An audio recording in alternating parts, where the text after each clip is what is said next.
Fl-ewwel sitt xhur tas-sena l-impjiegi fis-settur tal-gaming żdiedu b'aktar minn 200 u issa qabżu s-7,000 impjieg full-time. Dan joħroġ mir-rapport tal-Awtorità Maltija l-logħob li jagħti ħarsa lill-andament ta' dan is-settur fl-ewwel nofs tas-sena.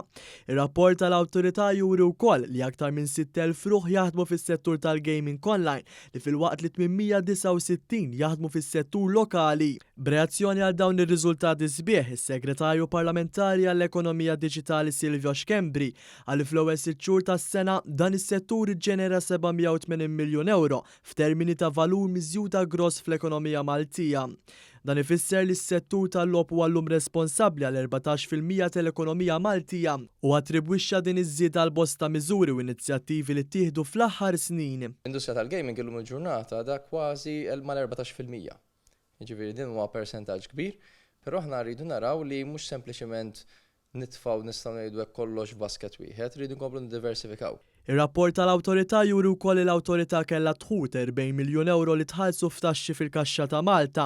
Dan kien possibbli bis-saħħa ta' żieda fil-kumpaniji liċenzjati mill-Awtorità.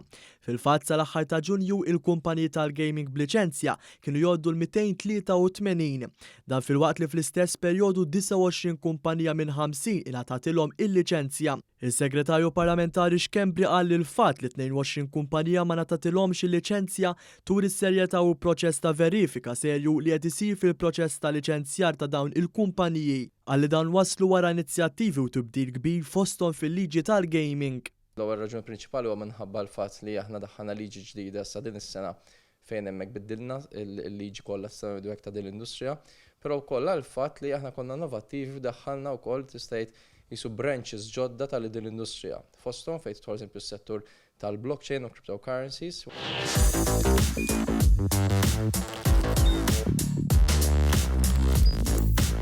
Idħol fuq one.com.mt u hemmhekk tista' tara l-programmi kollha li jxandru fuq One permezz ta' One Play.